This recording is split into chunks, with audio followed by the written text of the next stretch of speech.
Hello, everybody. Welcome to Micro Brew, Milwaukee Brewers chatter from the Milwaukee Journal Sentinel. They did it. They did it. They beat the Chicago Cubs in 5 games. A wild time. The last week has been a wild time. The National League Division Series, it goes the distance. It ends in a 3-1 triumph on Saturday night at American Family Field in Milwaukee. The Brewers have defeated Craig Counsell. They've beaten the Cubs. They're off to the NLCS. 4th time that they'll be in a league championship series.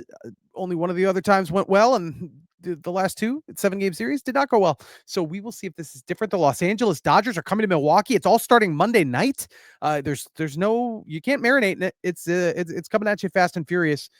The Brewers are going to pivot right into the NLCS. It's going to be another crazy week of baseball. My name is J.R. Radcliffe. You know me. You know the other guy, Curt Hogg. He's the Brewers beat reporter for the Milwaukee Journal Sentinel. Curt, it has been a week. I'll apologize. I thought we were going to have multiple podcasts during the NLDS. Certainly that series warranted such a thing, but the schedule was crazy. We had a lot of late nights. We had one of our bathrooms just exploded into the other bathroom. I'm not even entirely sure what's going on in your house right now, but it sounds real bad. And we just could not pull that off until just now. And oh my goodness, do we have some things to talk about, Curt Hogg? We have things to talk about. What are we going to start with? Well, I can't just leave the cliffhanger on the bathrooms. They're going to bring it up. It's a disaster. One thing that I don't recommend experiencing in life is coming home from game 2 of a playoff series. Coming home during the game, actually. You left pregame to go deal with this. I did, but then coming home after the game, that part wasn't fun either. Don't get me wrong. That's what led to the second part. But coming home after the game and your entire ceiling and the stuff that is above the ceiling and between the wood flooring on the next level is all over your bathroom, scattered and wet, and sheetrock everywhere. I would not recommend that. Nope. Don't think that's a good thing, especially when you are supposed to go to Chicago the next day, in 7 hours. So do not recommend. Oh my gosh, I'm so sorry, Curt. I'm so sorry this happened to you. Okay, so if you've read between the lines, you kind of get it. He leaves game 2 pregame to deal with a bathroom that a pipe that is leaking everywhere, spraying everywhere from the sounds of it. He's spewing, with that. Perhaps spewing is a good verb to use here. Yeah. Yes. Spewing. Hashtag magic spew. In the middle of Magic Brew.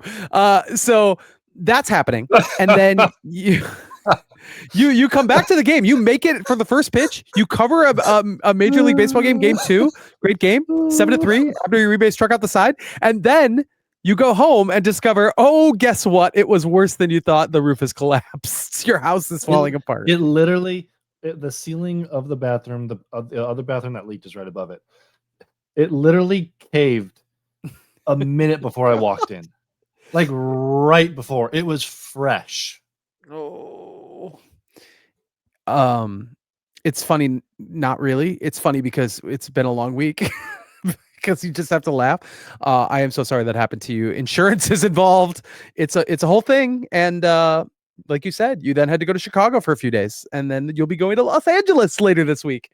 This is probably the worst possible time, I would say, for a roof to collapse in someone's house. That's just my thought on that. I have no good way to pivot to the actual baseball. You did. There's a roof. A roof. And there was noise that could have burst the roof raising. I don't know. Were you booing your bathroom for falling apart? Game 5 was on Saturday night. It was incredible. Tense game throughout.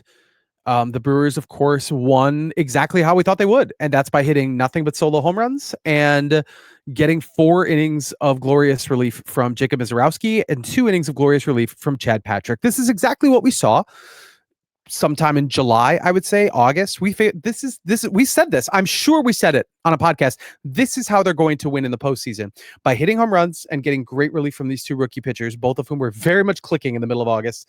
One of them was not on the roster. The other looked like a disaster. I do think actually Jacob Misiorowski is kind of the player of the series. I think he's the guy that you follow. I mean, you could obviously talk about what William Contreras did, hitting 2 home runs. Andrew Vaughn's 2 home runs could not have loomed larger. In fact, I don't know if WPA necessarily reflects this, but I have to feel like the Andrew Vaughn home runs shifted the outcomes more than anybody else could in this 5-game series.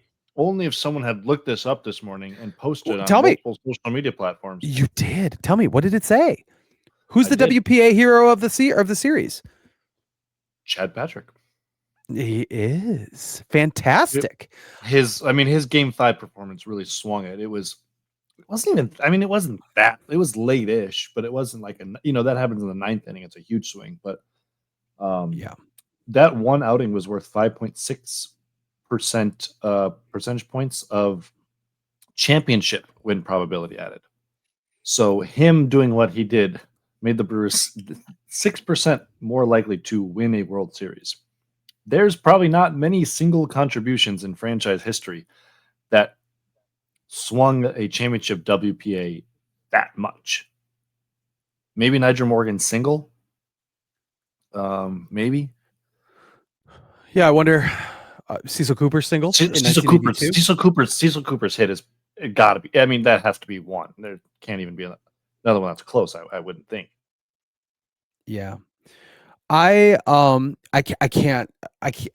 The pitching was just unreal. It was just unreal in this game. I mean, Misiorowski has never, not even in relief, had an appearance where he didn't walk at least one batter until Game 5 when he worked 4 innings. He allows a home run right to Seiya Suzuki, and I mean, you think back to other outings where something has gone wrong right away and it shakes him. He just isn't like he just loses it, for lack of a better way of putting it.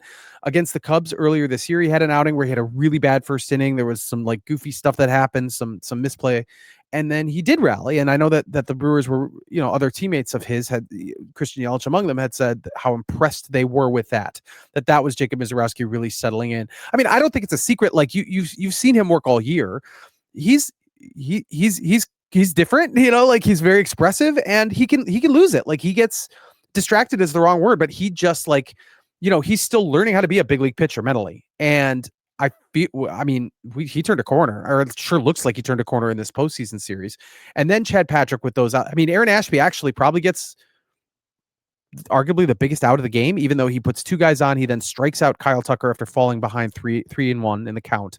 Major disaster coming for the Brewers, and he gets possibly the Cubs' most dangerous hitter, second half stats maybe notwithstanding, and then Chad Patrick comes in and gets those 2 outs, and then another inning.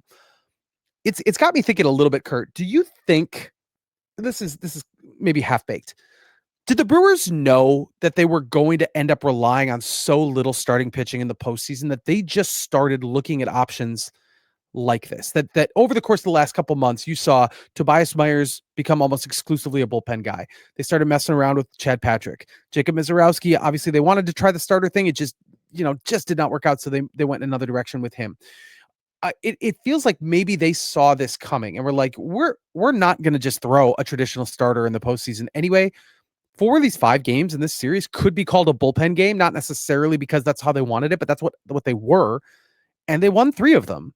So, well, they won 2 of the 4 bullpen games, but still, like, they got it done.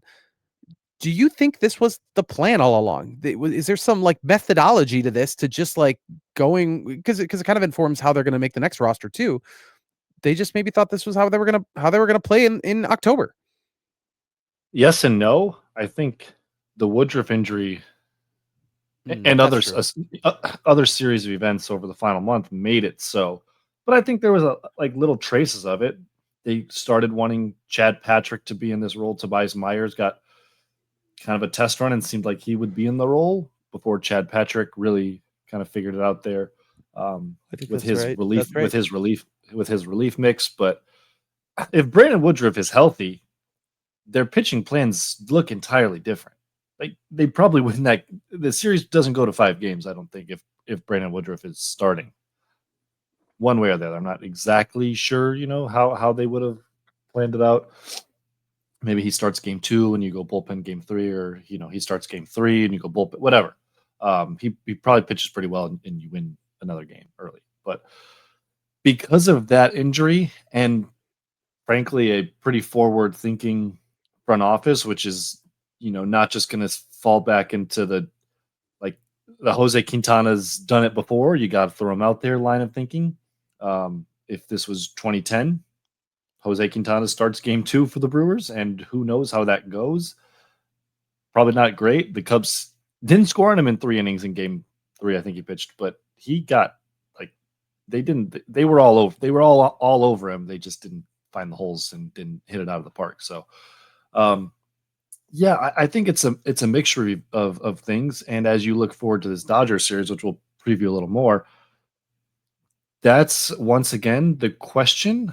But I'm also not entirely concerned about whether or not they have the arms to get through it. I think they have the arms to get through it. It's a matter of you have to pitch Priester and you have to pitch Quintana in some capacity, probably not even super long length capacity, but you just need them to get you bulk in some level.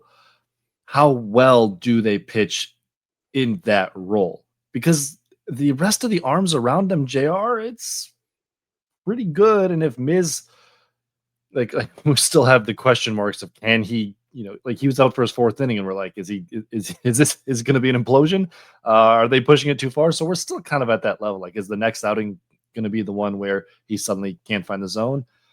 But if he's able to, they absolutely have the horses and enough of the horses to piecemeal a bunch of these games together. And obviously, it all works in unison. Freddie Peralta has to pitch well. He's probably got to eat a little bit of the innings as well. Doesn't have to get 7 innings, but 5 innings, things like that.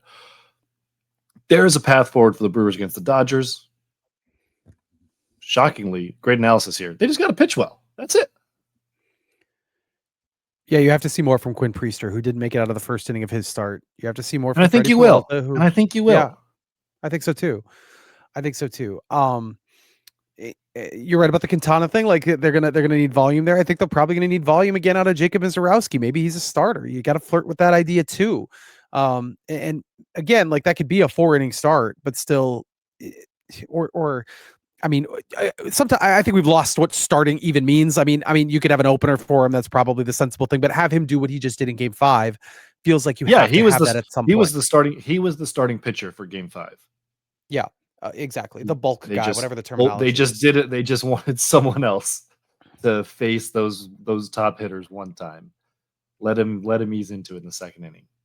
And I love it because Trevor McGill, what a vibes merchant. He trots in from the bullpen instead of coming out of the dugout so that they could play the full Metallica 4 Horsemen intro, get everybody fired up. He gets all 3 outs. It's the only time in this series that the Cubs don't score in the 1st inning, and they scored multiple runs in 3 of the 4 first innings. And he comes in, he does his job, gets everybody fired up. I mean, that was as intense a 1st inning as you'll ever see. It was absolutely electric, as you might expect for a game 5, but it certainly felt like the 9th inning of a major playoff win. And he was feeling it. And right away they go to Misiorowski, and he's primed for the day. I mean, him and Patrick and even, the 2 innings from Abner Uribe, he's never worked 2 innings for a save before. I don't think.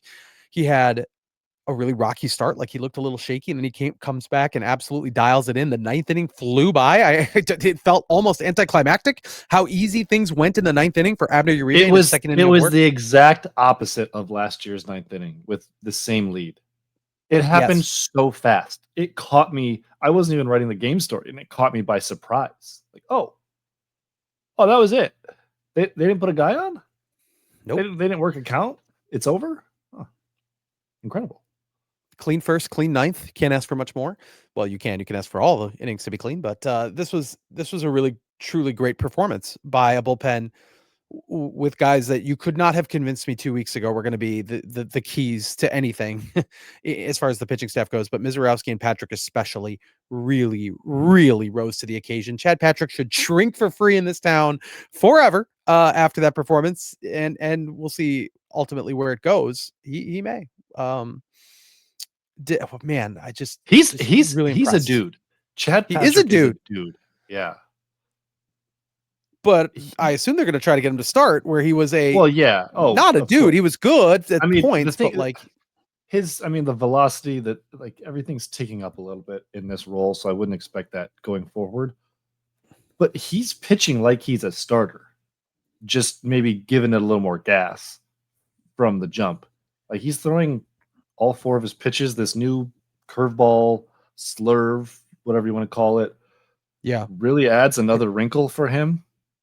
Obviously, like throwing 91, 92 cutters instead of 88, 89, that's going to be a pretty big difference too. But this feels like it could absolutely be a launching pad for him in the way that, well, I guess, no, never mind. Corbin Burns just was not a launching pad. He was the launching pad the next year. Nothing on that. And I thought that was good. I thought that was really good. Yes, sorry, the launching pad. I'm very tired. But yes, Airlines 2019, not a good Airlines, year. Quinn Priester. Quinn Priester's family runs its own airline, basically. Yes. Separately from balls being put into flight the way that things were against Corbin Burns in 2019. You're right. 2018 didn't end up being the launch pad for him. Figuratively, it ended up being literally. That wasn't good, but love how Chad Patrick had the Burns hair. Somebody else pointed this out. Burns hair, number 39 on the back, and throwing yes, like dotting the zone. Now, that was just if only he could throw his cutter 94, 95. I don't foresee a Cy Young in Chad Patrick's future, but whomst am I to doubt? I did not think he would be a key member of this, even as good as he was at AAA last year. I did not think he would be a key contributor in 2025. He was. I mean, he couldn't sustain the success. There were some warning signs, and so like it's a little bit of a mixed bag. But I mean, he pitched a ton at the big league level, and then contributed greatly. I mean, did he pitch in all 5 games or 4 of the 5? Right, Chad Patrick? 4 games, no hits. Yeah, wild, absolutely wild. 4 games, no hits from Chad Patrick. You cannot envision that. Legitimately one of the best. I know it was only 4.2 innings or whatever, but it was legitimately one of the best pitching performances, I believe, in a series in Brewers playoff franchise history. So good on him. It's right up there with Eric Yardley. Shout out Eric Yardley. Shout out Eric Yardley. One more thing on the Miz thing. We have talked about it a lot. It's the story of the series, I think, for a lot of people. But I don't know if we're talking about it enough. How crazy the Brewers could have been perceived as being for doing what they did. Basically, they went into game 2 with Miz having one very shaky, very rocky relief outing, and we're basically like, we're going to trust the kid, we're going to trust the person, we're going to trust the stuff. Go out there and get 9 outs against the Cubs. Go do it. We believe in you. And then he did it. And then they basically they hinged their entire game 5 plans on Miz going at least 3 innings, probably 4. Because if Miz flails in his second inning, he loads the bases with no one out and you got to bring someone in. That's 9 more outs that you have to cover from somewhere. And suddenly that's maybe Jared Koenig is facing Nico Horner again. That was a terrible matchup for him in this series. Maybe Grant Anderson is pitching in leverage. Probably not what you'd want going into the series. So I think not to do like the appeal to authority thing, but I'm going to do it a little bit. The Brewers took a lot of flack. I would know. It was in my mentions for rostering Miz in the postseason and coming out and saying they were going to do it. Matt Arnold did the day before game 1. A lot of flack for it. And once again, they made the right call. I don't know if they knew it was going to go great, but they put him in some kind of ridiculous leverage spots when the recent data, at least the recent performances had said, don't do that. Please don't do that. It's not going to go well. And it obviously went incredibly well. So a good call. They have not always had great calls on their pitching in the playoffs, but that one was good. You could have pushed me over with a feather in game 2 when he came out of the bullpen to pitch in the 3rd inning with the Brewers and Cubs tied at 3. I thought, well, there's catastrophe. What do they think is going to happen here? They can't possibly think that this is going to go well. I thought maybe they could sneak him through an inning and just like get some confidence back or whatever, but there's no way I could have envisioned or would have envisioned 3 innings and no hit, no runs allowed. He ends up getting the win because the Brewers offense comes to life, scores on William Contreras' home run there in the 4th, 3 more runs in the 5th. But I definitely, like I just thought they were crazy. I thought they were crazy for rostering him. That did not make sense to me. There is no data you could see in the second half of the season that said roster this guy, except, and we said this, except he's got some crazy stuff, crazy velocity. Maybe he can blow a couple guys away in a big spot. But a bulk guy is the same thing as starting, having somebody who can work long periods of time. So he's not going to just throw 104 miles an hour, although he kind of did in that first outing. It was mostly just 104 miles an hour, but that's not what you saw in game 5. He still threw 101 miles an hour. He was still throwing plenty hard, but he threw a huge volume of off-speed pitches, through a fair share of curves, a ton of sliders, more sliders than fastballs. And that's how he got the Cubs out. He basically took a little off the top and made it work beautifully. And again, did not walk anybody. That just wasn't something I could have foreseen either. I mean, the man was putting everybody on base. And yeah, the faith that they put in him, the just trust, maybe it was just trust in like raw stuff. Like, hey, we don't have a whole lot to lose here. We don't have a lot of other guys that can take your place who could be that special. We just have to go with what's special. Maybe that's all they did. And maybe they really had more, more data, more just conversations, calculations. I'm sure they had some of that, and they were right. And it paid huge dividends. I'm reading back through my playoff rankings, like the roster rankings by importance story. See how I did. Danny Jansen, 26. Bing, bing, bing. did not see this. 25. Brandon Lockridge. Maybe too low. I don't know. People got way too wound up about one start there. Lest we forget. Yeah, well, he started one game. It wasn't a big deal. It wasn't a big deal. Yeah, I thought it was fine. You just needed to get a bunt down. Agreed. Let's see. Chet Patrick, number 13 on here. Obviously, he ended up being much higher, but I feel good about that one. I feel good about that. I would too. I think that sounds high coming into the series, and it looks much better now. You did that, yes. I think Joey Ortiz at 18 felt too low at the time, but it was indeed actually too high. Jared Koenig 12, that was too high. Trevor McGill 10. Oh, Miz was 9. May end up being too low, but at the time I felt like I was going too high with it because I was like, is this kid even going to pitch? So if you re-rank them based on output, who is number 1? Ooh, Quinn Preacher's number 2 on here. Oops, probably a little high. He got well, I mean, I guess they overcame it, but almost blew up their whole series. So, who's number 1 now? It's still Freddie Peralta. Yeah, I think that's right. Has always been. It was Freddie Peralta last year. It has always been Freddie Peralta. It will always be Freddie Peralta as long as he is on this roster, and the rest of the starting pitching is like 24-year-olds. That's just how it's going to be. Freddie Peralta, you got to be the ace. Number 2 after Freddie, it's probably Miz. It's probably Miz now. Mm-hmm. I think that's right.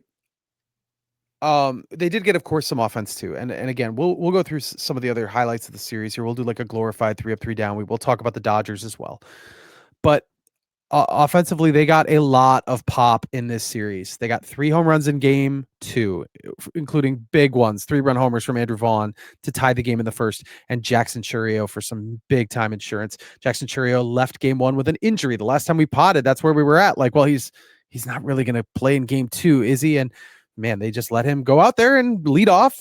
He did not miss any action. He missed like an inning, I guess, at the end of game 2, but he looked a lot better, I would say, running around in game 5.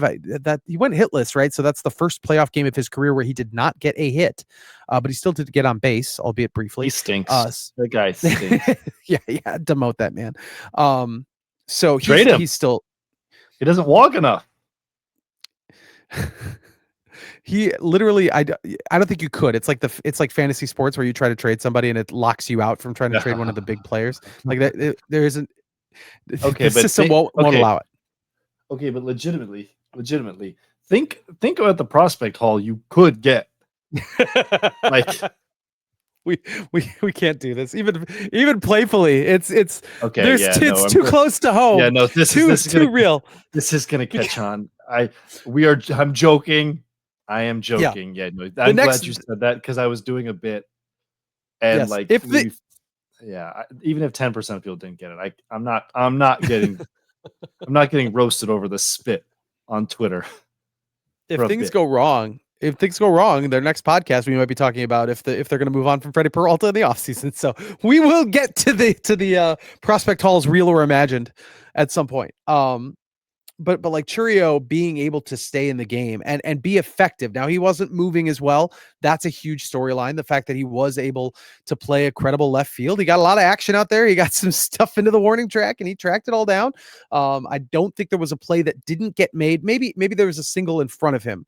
That was the one play that you could say Churio gets that if he's on a normal hamstring, but hit the ball very, very well. Had a booming double in there somewhere. So that was, that was certainly something interesting that I was paying attention to.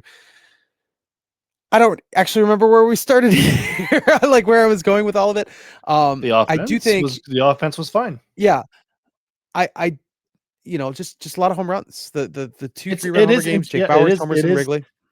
It is interesting that like the thing you were concerned about with the Brewers absolutely happened. What happens when it's the playoffs and suddenly you can't? In game one they did, but suddenly you can't score 5 runs by walking and stealing and dinking and dunking. It just doesn't happen that often. But they made up for it by hitting homers in 2 games. And buddy, that ain't the playoffs. I don't know what is. Well, and even look at game 3, a game they lost 4-3 at Wrigley. They hung around. I don't know how, but their pitching held it together. Quintana had a nice outing, and that kept it super close. And then Jake Bauers hits a home run, and it's 4-3. Like, it is absolutely within reach because he instantly created some offense. And in the 8th inning, Jake Bauers, who had been the offensive hero the whole day, if he comes through with the bases loaded, the Brewers win that game, and there is no game 5. So you really, that pop just gives you a dimension. And I mean, they have it. They've shown it. I mean, William Contreras looking real good. That's a really good sign for a guy who had kind of a lousy September after such a hot August. Bryce Terang was pretty bad in this series. He had a double leading off, and then I think he went 1 for 18 or 1 for 19 until he homered for the big insurance run in game 5, an absolute bomb to center field. I mean, home runs are where it's at. Yes, they scored 9 runs in the first inning without that, and that's great, but home runs are where it's at, and they've got to hit a bunch of them, and they did. I mean, this series is nothing without Andrew Vaughn because he answers that 3 runs in the first of game 2, completely changes things, and then he's got the go-ahead home run, the winning home run. So maybe the Brewers didn't get their breaks. They didn't feel like the Brewers got a lot of breaks in this series, but maybe they did not get their breaks in the series, but they certainly got their breaks throughout the year that contributed to this series. I mean, Andrew Vaughn being on the roster in the first place was 2 individual breaks. Aaron Savali wanted out, and obviously Joey Ortiz's throw took Rhys Hoskins, unfortunately, for Rhys into the baseline. So I don't know, JR. Kind of my reasoning when we made our predictions for the series. By the way, all 3 of us, me, you, and Todd, predicted Brewers win. You said Brewers in 4, though, I think. I did. I was a believer. You dingus. Todd and I made 5. up for it. Made up for it by picking the Dodgers in 5. Oh, you have cast a shadow of doubt upon the NLCS. You have seen this is the man who came on into your earbuds and said the Brewers are winning the World Series. I've seen it. And then immediately, as soon as they face the big bad Dodgers, he hides in the closet and it's fine. That is like so true. It's what you're doing. I'm fine with it, but I'm going to call it out. I saw the Dodgers in the NLCS or the NLDS, and brother, I am convinced. I'm convinced. Okay, they do look like a fully operational Death Star, but I don't think they pounded the Phillies like people think they did. They won a cup. They turned a couple of close games on their heads, and then that game 4 they didn't hit. That game could have gone any which way, especially if a certain pitcher throws to a different base. So I don't think the Phillies are a really good team too. So maybe like it's not necessarily an insult to say you didn't crush the Phillies, but I don't think they crushed the Phillies. We will. We're going to talk more about the Dodgers as a Yes, matchup. yes, we will. Let's now revisit this series on a more granular level. It's not our typical 3-up, 3-down, but we'll just go back and forth with some highlights here. We'll play the music here, 3-up, 3-down, and then we'll do 5-up, 5-down. We'll see where the spirit takes us. Here it is. Here's our weekly segment, 3-up, 3-down.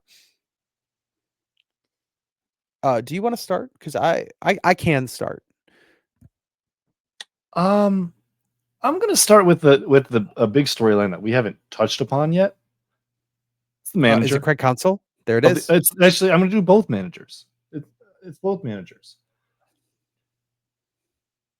Here's a question I'm going to ask to you. How much of we hear the chant, the just the loudest roar in the Brewers lineup when they announce it is for Pat Murphy. How much of that do you think is a deep appreciation of him, and how much of that do you think is residue of like, this is my new boyfriend, and my old boyfriend is right there, Yeah, and I'm gonna I love because I think there's both. I think there's both, but I want you to tell me what percent you think each is. I think it's 50-50. I do. Okay. I think the cheers will still be loud for Pat Murphy going in this Dodger series, but it's not the same. And that is absolutely the way you put it. That is a good thing to that'll be a good a good test sample for us. We can judge it based upon that, because Murph still gets loud cheers every regular home game. It's up there with Yelich, for most home games. So I think 50-50 is fair. I think both are true, though. I think Milwaukee really does love Murph, but they also want to make it very clear where they stand. Yeah, I think Pat Murphy has really. I mean, when a team wins, the manager instantly becomes endearing almost automatically. But there is something extra here. I mean, they have. Different. Yeah, they do. I agree. They do sell pancakes because of a random interaction that he had on TV in August. And by the way, we went down there amazing. yesterday. The chicken ones in particular, it's like it's a good value concession food. You get the chicken, maple, it's like a maple syrup or something, little bacon bits, and might be some other glaze or something in there, all wrapped in a pancake. It's like a taco. Maybe a sandwich. Is a taco a sandwich? Sure. I don't know. I never don't get think that. I don't think it is. And it's like $7-8. Good deal.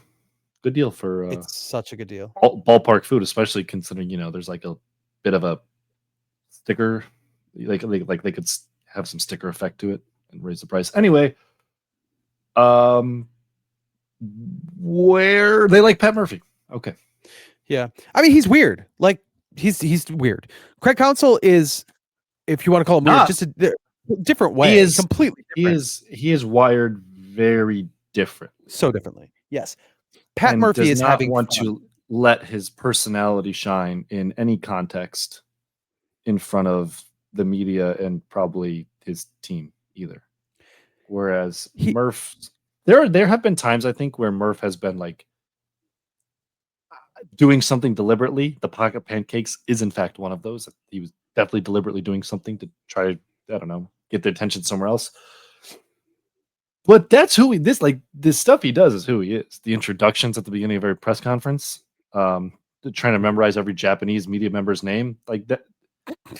It's weird. So it's quirky, weird stuff. But that's who he is, and I think because it's authentic, people appreciate authenticity, and I think people have a pretty good radar for that as well. Yeah, I think that's crucial. That it's authentic. It's not that he's trying to actively take pressure off of the players, even though some of that might happen organically or maybe even intentionally to some degree. I don't think he's. I think Pat Murphy is having the time of his life. I think he's just having a great time. Craig Counsell is the Billy Corgan, to use another Chicago celebrity, of major league managers. He is in pain at all times. Art makes him unhappy, but the art is pretty good. It is good. He does a great job. And the Chicago Cubs are a really good team, really good. But, at the end of the day, he's not really having a blast, or at least he's not outwardly having a blast. And Pat Murphy is just like, Let's have some fun. Let's even after some losses, he's in a great mood. Not, and I don't want to mean like that he's diminishing the loss. That's not what I mean. Like he feels No, it. it's He crazy. absolutely feels it. It's crazy. Yeah, he's like crushed by every single loss. But you're right. There are some losses where he's like cracking one of those ices, those sparkling ices, Yeah, and like doing his bit. It's weird. It's weird. he's weird. I'm around it a lot. It's unusual. But again, because it's authentic, I think you have to respect it. Yeah. And I think the players do. I mean, certainly you're not going to hear somebody talk badly about the current manager, but you get the sense that he does connect with people. He does connect with players. He does say, like, you can read between the lines, get a sense of how he's feeling. You know, he doesn't reveal every detail, but you know, he doesn't, he's not shy about sharing his emotions, his feelings, and it feels like that's working, insofar as much as you can judge if something like that is working.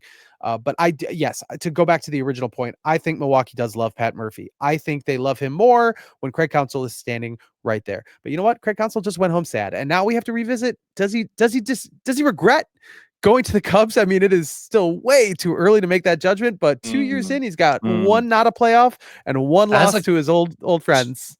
To revisit that question, that was a great question we had last So good. mailbag episode. I think as a competitor, now that they've lost to the Brewers, maybe, I don't know. I was rereading some of his quotes from his initial press conference in Chicago, which I was there for, but I didn't remember them all. And he was talking about like he loves that he's now in a place where like greatness is demanded when you walk in the door. And I was like, wait, do they not do that in Milwaukee?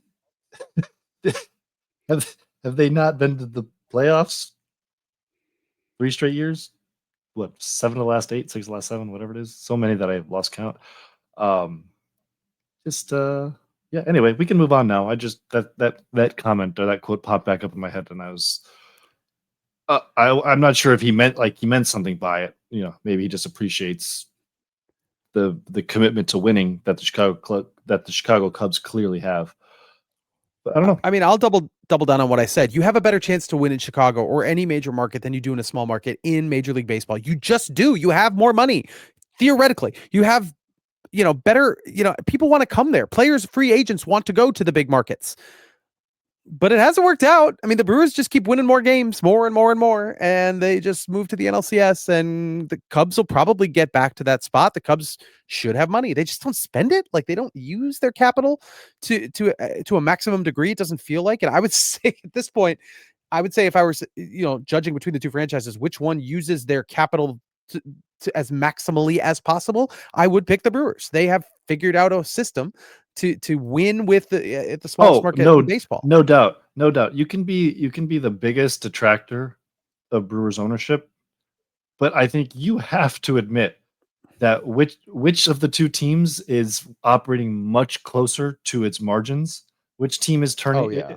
That's the Brewers. Which team is just turning over cash left and right? Like everything around Wrigley, I was like, wow, they're just like making so much money, and the Brewers are making tons of money too. But the Cubs are, I mean, the Brewers are making like 20 something million from TV revenue this year. That's nothing. Absurd. That's nothing.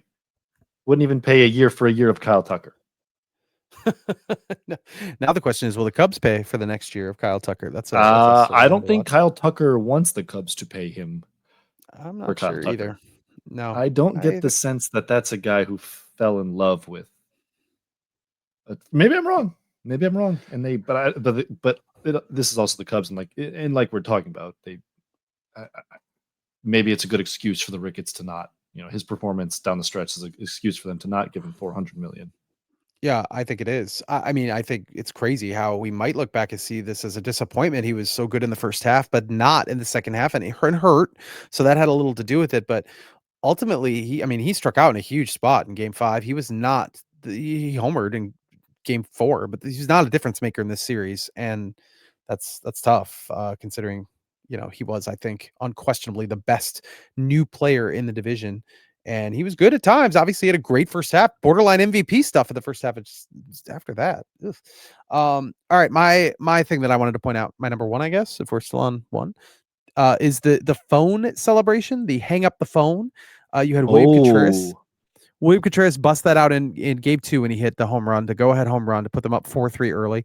He answered the phone, an imaginary phone, and then hung it up. This came back a couple times. He was asked about it after the game. He said he was talking to Brewers fans. Not sure I get it exactly, but I think that was just the answer he had in his head.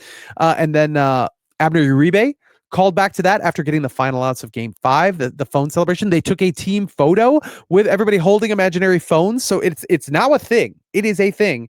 I don't know if that was born out of pre-planning in any way, shape, or form. I don't know if it was a reference to something. I don't know if it was just like an on-the-spot random thing for William Contreras to do. William Contreras has a lot of fun out there. I get the sense that could have been just random. I don't know, but we have a new thing. We'll see if there's more. If there are more home runs in the NLCS, I assume there'll be some. We will see if that returns in any way, shape, or form. We also need to see if they give us a different answer as to what it is. That's gonna have to come from them. Line, guys? That's gonna have to come from them. Yeah, Brewer fans said William Contreras. By the way, that quote ended up being incredible. He did that the entire post game after game 2 in Spanish, and then there was the last question of it was, "Who are you calling?" And he does it in English. Yeah. So, and like he was clearly sending a message. There's been a lot from William Contreras. Like I talked to him after game 5. I didn't even get to use a lot of it in my story, but the man's just like he just breathes fire, and that came out in the Players Tribune article. Obviously, I'm not sure how much. Mm-hmm. It's his sentiment, even if he's not writing. It's his sentiment. Yeah. You know what? I'm glad you brought that up just real quickly. Like the more I read Players Tribune articles, the more I realize they have the same style. Like the same people are working on these stories and taking their words and making them into something. No, Look, I'm not saying these players are all words. the best. They're all the best writers on earth because they're all like they really understand dramatic pauses to just a beautiful degree. These guys are essay savants. Honestly, they could take my job. I should be worried. Well, I mean, they're very good writers. They could understand baseball and probably write about it. So, you know what? They probably could take my job. I shouldn't have said that. Please don't do that. All I'm saying is Players Tribune, Ghostwriters, you guys are good. You have game. I'm acknowledging you. I see you. You don't want me to see you, but I do. You're good. You're really good. Keep going. This is something that I'll pick it up with something that could matter later on and will come up in this series. The Joey Ortiz pinch hit spots. They did not pinch hit for him until not early. They did it late, I think, in game 3. Remember who exactly it was? Perkins, maybe. It was because a bit of a peculiar that game. It's a bit of a peculiar spot for him to come in there too. Anyway, but they had a chance to hit for him in game 4 when it was a 3-run game, and I believe the 5th inning, Boyd was on the ropes, and they bunted with him.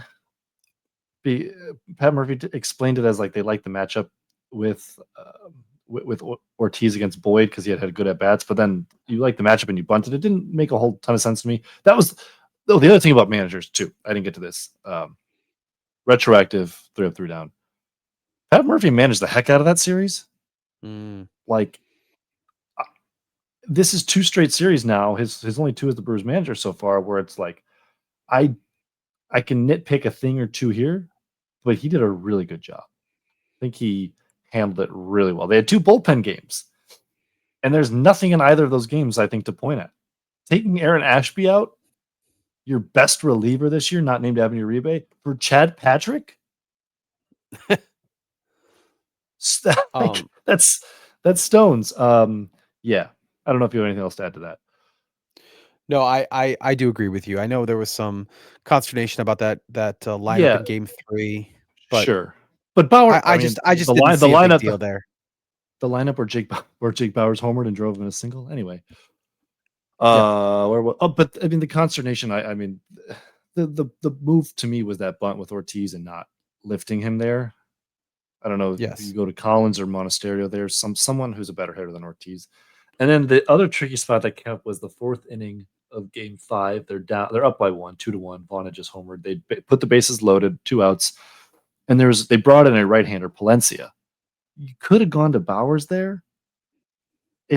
I actually lean keep Ortiz in because you could I think you can lose the game there by a defensive miscue giving them runs, and it's a little more difficult to win the game there. But this is why the job is so tough. I would have seriously considered hitting Bowers, even though I probably would have just fallen back into the default thing of sending Ortiz up there and letting him play defense. And then, of course, he does make the final out of the series.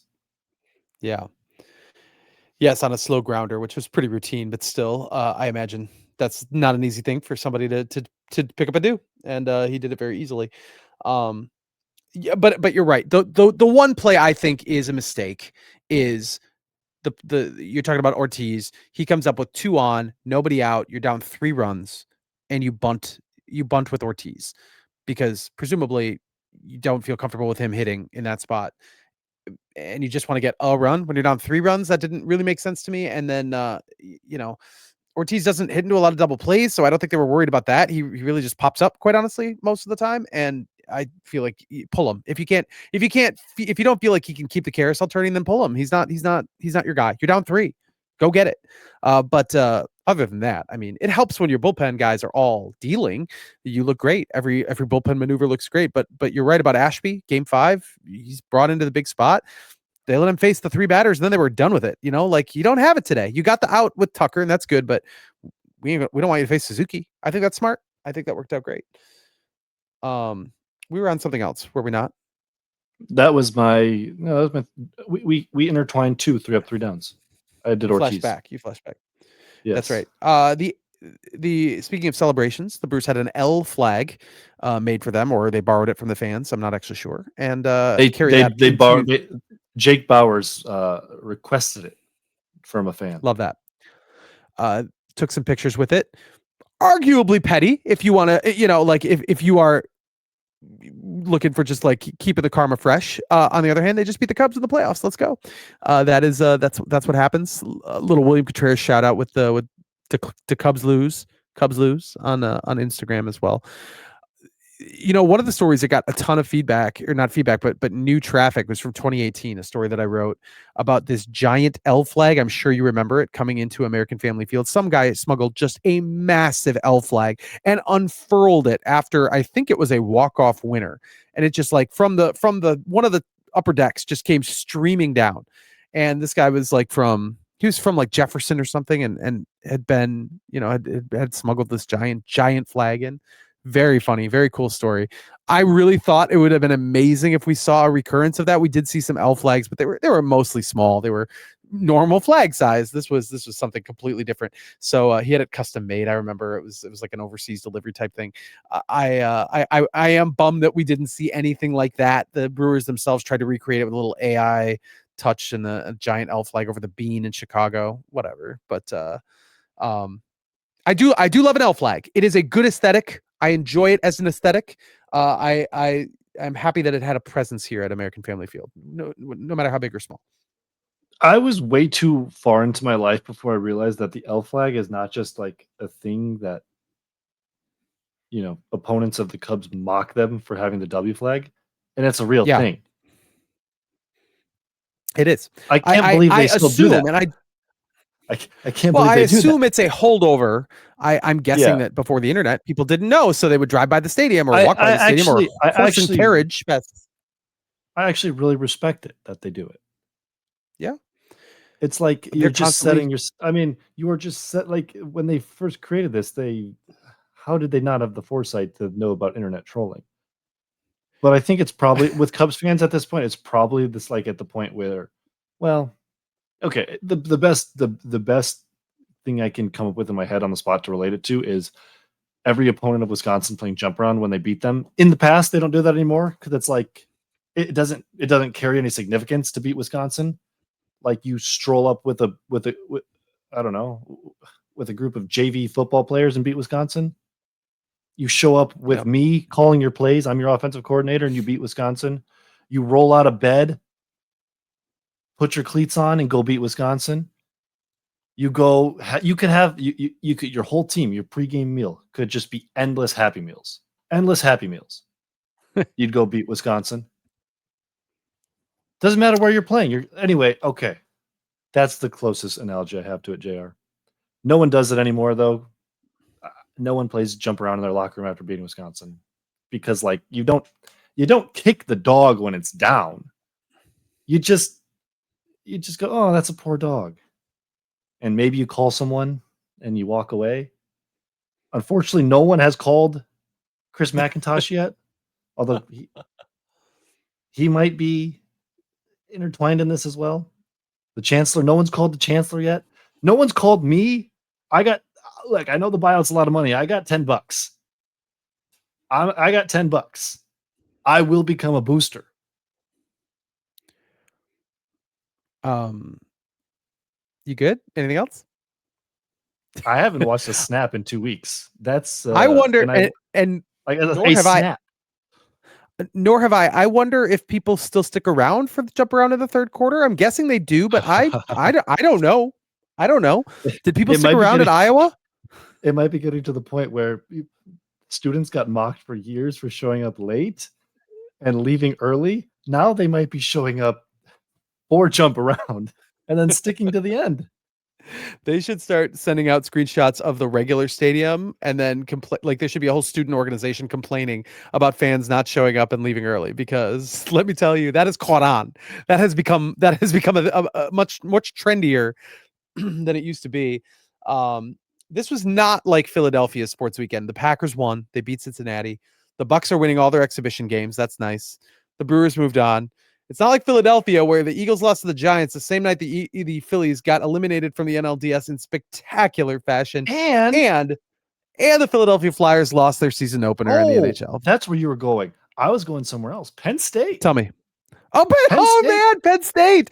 Now, is Penn State a Philadelphia thing, though? It's not. No, really. It is not. It is not. However, I guarantee you, I mean, they got to be the biggest school in Pennsylvania, just for like fans' perspective. I would venture for football. I would venture to guess the biggest college football team in Philadelphia. Correct. I would love to actually find this answer out. If you're listening to this and you're from Philly and you're listening to a Brewers podcast for some godforsaken reason, seek help. But also, first give me help. Who is the college football team? I mean, other than Temple. Yeah, or like I think Villanova might have football, but like not really. Well, they do. Yeah, they do. They do. I guess it would be Penn State. I mean, unless it's just from another state, but Rutgers? Are we Rutgers supporters in this house? No, come on, dude. No one. Piscataway is the only city in America that roots for Rutgers. Yeah, it's probably Penn State. So real tough week for Pennsylvanians in general. There is a bunch of Pennsylvanians out there who root for the Flyers and the Phillies and Penn State and the Eagles, and this is just not their week. But in Milwaukee and Wisconsin, we're feeling all right. We're feeling good. Giannis is still here. So everything's happening mostly all right. Wisconsin Badger football team, not something we think about. That's just, no, just an old story. Is it my turn? No, I think that was your turn, and I kidnapped it. Oh, I don't even remember what I was talking about. But you go ahead then. You got a new one. I do. Jake Bowers is good. Jake Bowers is going to be back. Is he? He's expensive. Yes. No, he's not. Well, no, he's not expensive relative to what he's worth. He's expensive by the Brewers standards that didn't even want to bring him back this year because they non-tendered him, if everyone remembers. There's a big difference. I mean, his numbers are way better this year. B, he's finishing the year incredible and not striking out as much. And clearly they've been intrigued with him the whole time. So bringing him back a third time would not be a surprise at all. Plus, him and Vaughn seem to make a pretty dang good. Like, you can do a lot worse than those two at first base for a combined 10 million. So I think they bring him back. Plus, he's a good clubhouse guy. Good defensively. These things matter. So Jake Bowers will be back, and quietly, I guess, in this grand scheme of this series, had an incredible game in Game 3, and then barely played outside of that. He pinch hit in Game 1. I don't know if he pinch hit even in Game 4. He obviously had a big strikeout in Game 3. Came up in a tough spot, and And kind of feel like Brad Keller kind of sneak attacked him with first and second and 2 outs, I believe, or was it second and third and 2 outs? Either way, big spot, struck out. But nevertheless, that could be something to keep an eye on in this series. Not only him playing more against Glasnow, Yamamoto, although Yamamoto, I don't know off the top of my head, but the split makes me think maybe he's a reverse splits guy. Who else? Oh, yeah, Shohei Ohtani's on the staff. Forgot about him. You heard of him. him. Then who is their fourth starter? Did you say Glasnow? Snell? Oh, it's Blake Snell. That's right. Mm-hmm. That's right. Blake Snell, by the way, great comment today in the post game or the off day media availability. I was sitting there and he came in. He was sitting down. It was like 10 seconds, and no one had raised their hand for a question. So I was like, okay, let's make something about the Brewers offense on the fly. And I sputtered over my words for about 10 seconds, and then he answered about how the Brewers offense is a challenge and they put the ball in play. And then he says, the average Joe stuff, I'm not buying it. They're a good offense. They have the best record in baseball. They're a good team. And I was like, oh, yes, here we go. The underdog Olympics. Who's going to be the bigger underdog in this series? Actually, we all know it's the Brewers, and I think the Dodgers would tell you everyone's going to pick them too. But at least Blake Snell's not buying this, whatever Pat Murphy is selling about the Brewers being major underdogs in this series. Yeah, their starting pitching is ridiculous. It's so good. And I mean, we could talk a little more about the Dodgers when we're just about wrapped here, but gosh, it's so good. It's and yes, they went 6-0 against this Dodgers team this year. The Brewers did, but they did not face a fully realized Shohei Ohtani. He wasn't pitching yet. Blake Snell did not face the Brewers. The 2-time Cy Young Award-winning Blake Snell, who might legitimately be the fourth best pitcher on the starting rotation, did not face them this year. So this is I don't know. This is going to be real tough. A couple more things though that I want to visit quickly first. You mentioned, I mean, Andrew Vaughn hadn't homered since August 15th, and he'd been hitting the ball really well. It kind of been interesting, I thought, how he's really worked counts very well. He has made really crisp contact a lot, but he hadn't hit a home run since August 15th until he hits the 3-run homer in game 2. And then the first 3-run homer in Brewers history, which blows my mind. Brewers playoff history, that is. And they did not have a grand slam either. And then they hit a second 3-run homer later in that game, of course, off the bat of Jackson Churio. Vaughn's homer in game 5 then. So like I rediscovered his power. Feels wrong because I do feel like he was hitting the ball hard and zipping it quite a bit. But he does get the balls over the fence. Tremendous story, as somebody said on social media. He has successfully broken the hearts of both Chicago fan bases now in the course of his recent history, having flamed out as a Chicago White Sox prospect and rediscovering everything in Milwaukee. Pretty wild stuff. What else? I could just rattle off a couple more things if you want before we get to Dodgers. I would not hate that. Okay. Quinn Priester, they're going to need more from him. He had a really bad singular outing. Brewers played a little bit of that trickery. You know, speaking of Dodgers, Brewers, NLCS, I think a lot of people remember the switcheroo in game 4 of that series where Wade Miley was named as the starter. He faced one batter, and then they turned to Brandon Woodruff. The idea being, of course, to get the Dodgers to commit to putting some right-handers in the lineup that they might not otherwise. Shortly after this, the 3-batter minimum was introduced. I don't know if it was a direct correlation or result causation, but it was a piece of evidence in that mix.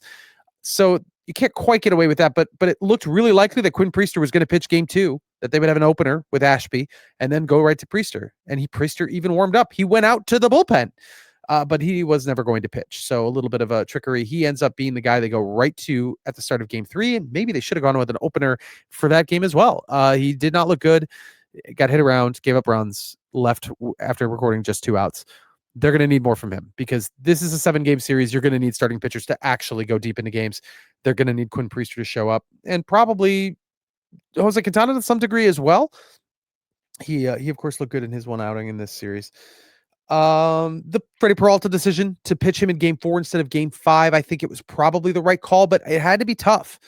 He does better with more, like a lot of starting pitchers, does more with extra rest. This was his normal rest. It wasn't like he was pitching on short rest or anything, but putting him there in Wrigley Field, he pitches much better at home.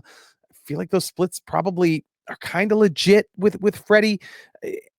You know, I still with Miz being probably unavailable for that game because of how much he had pitched a couple days earlier, and Jose Quintana not being available.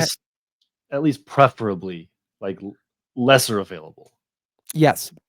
I think it just I just think Freddie was the right call. It just in the moment, it sure looked like it had burned them. They had used their best starter in a game that they did not come close to winning, and then they're stuck in it with a bullpen game in Game 5. Now it worked out beautifully, but man, for those couple days, things did not feel good in Brewerland. The vibes were not good, having lost 2 straight games after taking a 2-0 lead in this series, and you didn't have your starting pitcher. But they'll have him back for Game 2. He'll be available early on in this series. We'll see him again, almost certainly on Tuesday back at American Family Field. I think that's it. Other than changes to the NLCS roster, what, if any, do you think, and this dovetails right into facing the Los Angeles Dodgers? You wrote about this at jsonline.com. Didn't see a lot of changes, but a couple things. So what do you see? What do you think makes most sense here when they turn in their roster card on Monday afternoon? Not what is not included in the story, which will be moot by 11 a.m. on Monday by the time a lot of you are listening to this. I have no idea. I have no idea. Todd and I have had some general principles that we both agreed upon. Like this is the direction they're going. They're going to go 12 pitchers, 14 position players again.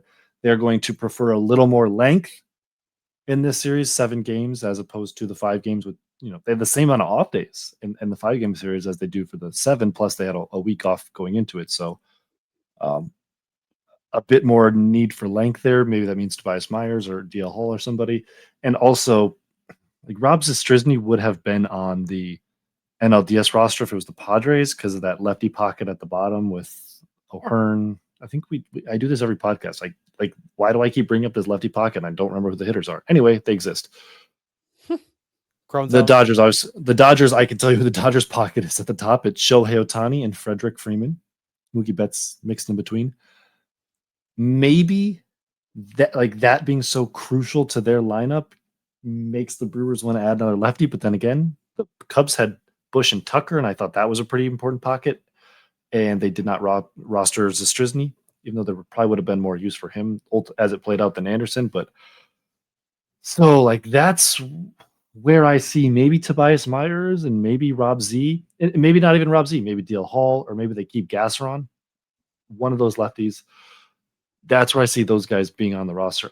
I think Logan Henderson is an intriguing option. He's been pitching his way back in Arizona and is fully ready to go. Just hasn't faced big league hitters, much less the Dodgers. I think he's an intriguing option for a couple reasons. Like the low slot fastball could give a hitter like Ohtani some problems. Probably not a hitter like Freddie, but he also has the changeup, so he has weapons for both sides. But ultimately, I think Tobias Myers with the split change has weapons for both sides as well, and has just pitched in the big leagues more recently and pitched well in relief in the big leagues. So that's where we have the changes. I could be very wrong. We could be very wrong. There's 5 guys, I think: DL Hall, Myers, Anderson, Zastryzny, Gasser, Henderson. 6 guys, and there's 2 spots for him. So, right, we'll see. Henderson makes sense because they could really use a starter, somebody who can eat up a lot of innings in the start, possibly even 5 or 6 if everything's going well. I don't think Henderson would be that guy. You're not going to let him pitch 5 innings, right? Frankly, and just the lack of, just the lack of recent. I mean, I guess some of that comes back to Gasser, who had 1 outing and it was really quite bad. He gave up 2 homers and was gave up a third for a second before they reviewed it, but really close to giving up a third. Loud contact, didn't look good in that outing against the Cubs. They could reassess and decide that it's a much better matchup against the Dodgers. I don't know, but if you can't rely on him, that's obviously one of the vulnerable spots. Like you said, it feels like you could go with a starter type there. In a 7-game series, feel like if you can get 5 innings out of a guy, that's gonna be valuable. You're gonna want to do that. I don't know if they have that guy though. I think Logan Henderson could even realistically go 5 innings, trustworthy enough to go 5 innings, given that he just has not pitched in the big leagues in so long at this point. I don't think Robert Gasser is that guy either. Tobias Myers isn't that guy, so they just don't have that. So then it's, in the absence of that, it's about tweaking what you have. And then it's like you said, Zastryzny is a really good candidate for that. And we'll see if Myers ends up getting the call for Grant Anderson. I think that's a possibility. So, okay, so more about the Dodgers. I mean, you'd mentioned Blake Snell's not falling for the underdog thing, but like, come on, they're super underdogs, right? Like, I don't care how many wins they have. They, they don't have four bona fide amazing starting pitchers in that rotation. And I am not talking about Clayton Kershaw, who may not even make that roster. They have four dudes, four absolute rockets in that starting rotation. The Brewers have the Brewers. maybe. The Brewers are the underdogs in so many facets here. Obviously, they have the home field, and they beat the Dodgers 6 times and lost none this season. But come on now, like everyone in the national media, if they're under truth serum, would tell you the Dodgers are going to win this thing, and reasonably so. The Dodgers we just saw them win the World Series, and now they're playing great with all these all-stars. Their payroll is 3 times what the Brewers is. Of course, the Brewers are the underdogs. Although I do think, though, JR, that the implied odds, like Fangraphs odds as well, I think Fangraphs has it at like 70% Dodgers win. The implied odds from Vegas are about 67-ish, so 2/3 chance Dodgers win. That feels a little high to me. It does feel a little high to me. I think even if you're a big Dodgers proponent, we can forget that this is baseball, and a 97-win team is a very good team. I agree with that. And a team that, yes, they didn't face those pitchers like I mentioned earlier when they went 6-0 against the Dodgers. They faced Shohei Ohtani. They faced, not as a pitcher, but as a hitter, they faced Freddie Freeman, Mookie Betts. He was in those games. And the Brewers just beat them. And there were some tense games. There were some really great moments. Jacob Misiorowski had an unforgettable mano-a-mano with Clayton Kershaw, and they won that game. But, like, they got it done. And, Ohtani, has he been?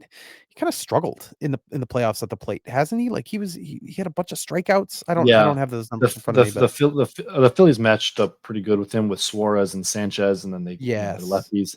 But maybe that's something there. If like your A1 on this team has to be limit Ohtani, and that's that. Like, obviously he can crush lefties. There's no question in the world that he can hit lefties, but there's zero question that he hits righties even better. So perhaps 1 for 18. The Brewers strategy. Yeah, they're going to need some big series out of Ashby and Koenig.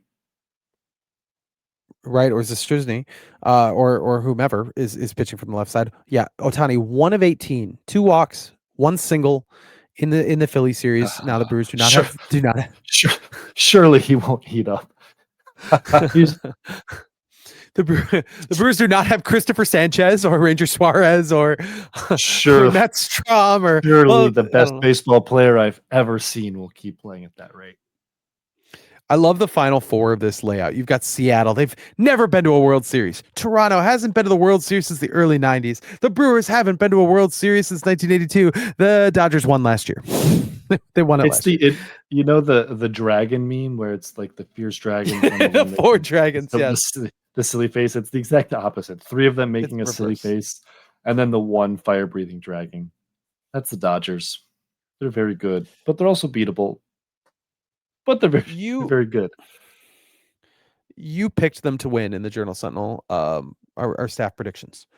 But between you, me, and our listeners, our loyal listeners, do you believe it? Do you really believe it? I think there's enough of me that believes it. And here's the thing. Okay, I don't believe it like in my core true serum. I'd pick the Dodgers, but true serum. I understand how baseball operates, and I understand that I have been covering this team. You've been covering this team. Everyone listening has been watching this team for 6.5 months now, and they just keep doing stupid things that they should not be doing.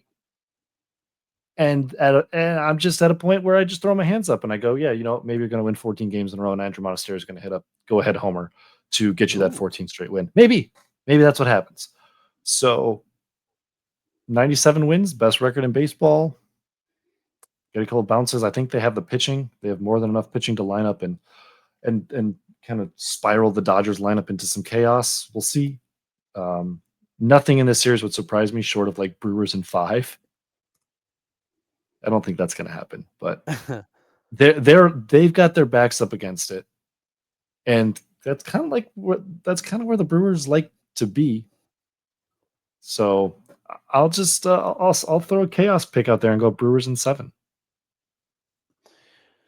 Oh man, I mean to You see don't this have it in franchise you. go back to a well, no, I don't. That's not possible. I picked the Dodgers in 5, and I mean it. But like also the idea of even being close to seeing this team going back to its first World Series since 1982 is just so tantalizing. I think game 1 Monday might change my mind. Now, of course, if the Brewers win game 1, everyone's going to be like, they're going to win the series. I am old enough to remember 2018 and 2011 where they won game 1. In both of those 7-game series, they did not advance to the World Series. It's not going to mean that much other than that's a game the Dodgers should win. Theoretically, the Brewers had to play 2 days later than the Dodgers did. So they had to burn up, these relievers. They only get 1 day of rest. Now they get to stay at home, so that's helpful. But they only get 1 day of rest in between, whereas the Dodgers are just like ready to roll. There's, like they've had their rest. They have guys lined up, and they have crushed it in this postseason. But if the Brewers sneak away with game 1, that should be the Dodgers game. It should be their game. Now it's Freddie in game 2, and I feel like Freddie could actually do some pretty good stuff against this Dodgers team. And I think they can. I certainly think they can win at least one game out in Dodger Stadium. I've seen them do it plenty of times, including in 2018 when they were last in this position in the NLCS. And True. Yeah. Another game that went 13 innings that probably they could have stolen with just a clutch hit here or there. So this team won't be afraid of the Dodgers. Of course they won't. So I just believe a little too much in the Dodgers talent. The raw talent just seems so good. But you could definitely start to turn me if the Brewers sneak away with game 1 on Monday. You could definitely start to chisel away at my belief where I think this series is going. Well, I do think Freddie Peralta matches up better against the Dodgers than he does against the Cubs. 100%. I do believe that. And Quinn Priester too. I mean, I don't know if Quinn Priester matches up. I don't know. Yes and no. Yeah. I mean, I think good teams can hit sinker slider, so like it's not, I don't know. I just felt like they were shielding him from the Cubs. They were trying to wait as long as they could use him, and then they used him and it was real bad, real bad. So I don't know. Yeah. There was I think the Brewers knew what might be happening in that game. You can't convince me otherwise. Yes. We need some truth serum. I got to truth serum some people. Did you know Quinn Priester was a bad one? Did you feel like the bad things were going to happen? They would probably say yes. I think they're going to need a clutch hit that they did not get in the Cubs series. I mean, they got the home runs, which were great, and certainly the Andrew Vaughn hit was massive.